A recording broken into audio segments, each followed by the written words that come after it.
You know, everyone is asking the exact same question. What is AI really doing to our jobs? Is this going to be a tidal wave that reshapes everything, or is it just a ripple?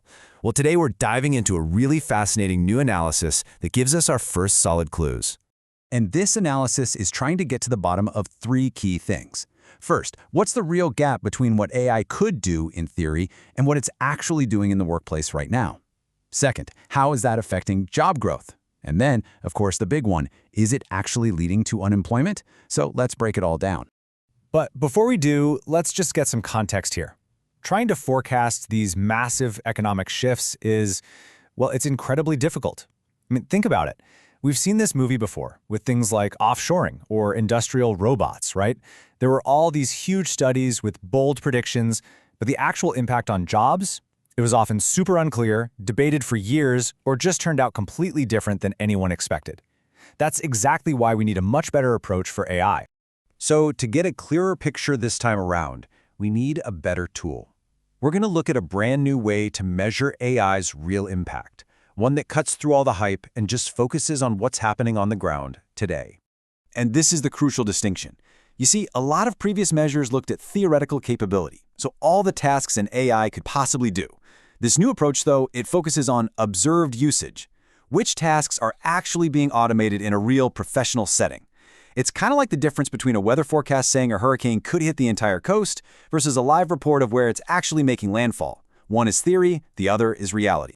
And wow, this chart just perfectly illustrates that gap. The big blue area, that's all of AI's theoretical potential. Just look at computer and math. In theory, AI could cover 94% of those tasks. But then look at the red area, which is what's actually being used. In that same category, it's only covering about 33%.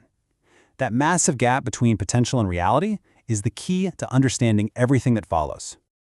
And that brings us to the key term for today, observed exposure. This is that new, more precise measure. It doesn't get distracted by what's possible in a lab. It zeroes in on the tasks that are truly seeing automated, work-related use in the wild right now. This is the tool we're going to be using for the rest of this investigation.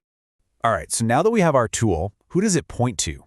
Let's use this observed exposure measure to figure out which professions are really on the front lines of this whole AI shift. So using this real-world data, which jobs are the most exposed? Let's take a look. Well, right at the top of the list, you've got computer programmers with an observed exposure of almost 75%. They're followed really closely by customer service reps and data entry keyers. And remember, these aren't abstract predictions. This is data showing that AI is already an active player in their day-to-day work, helping write code or handle customer issues.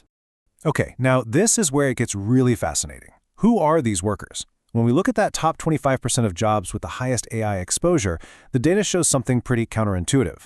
Compared to workers with no exposure at all, this highly exposed group is way more likely to be female, much more likely to have a bachelor's degree, and they earn over $10 more per hour on average. Pretty interesting, right? Okay, so we know who is the most exposed. And that leads us to the most critical step in our investigation, finding the hard evidence. So are these exposed workers actually losing their jobs? This is it. This is the question at the heart of the whole debate. We've identified our group. They're highly exposed, higher paid, more educated. So let's look at the unemployment data since powerful tools like ChatGPT were released.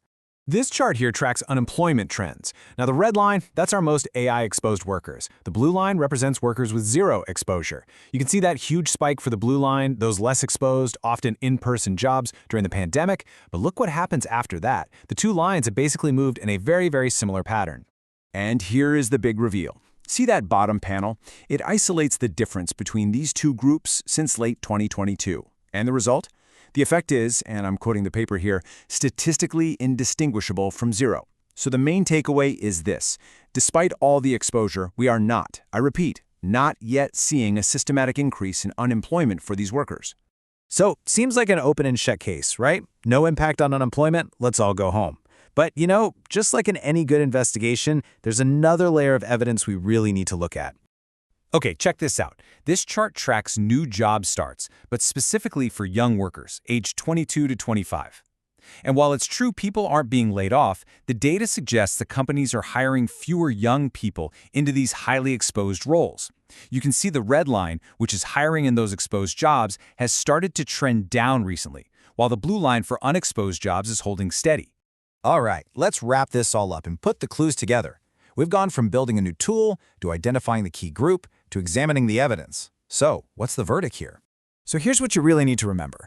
First, there's this huge gap between what AI can do and what it's actually being used for professionally.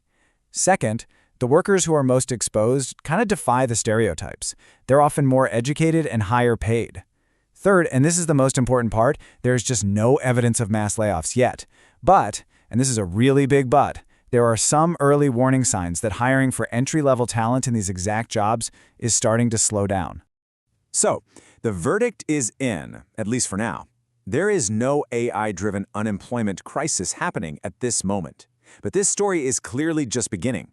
The clue we all need to be watching now is what happens to the next wave of talent. As a whole new generation graduates from college, are they going to be stepping onto that first rung of the career ladder, or will they find that AI has quietly pulled that rung up just out of their reach? That's the question.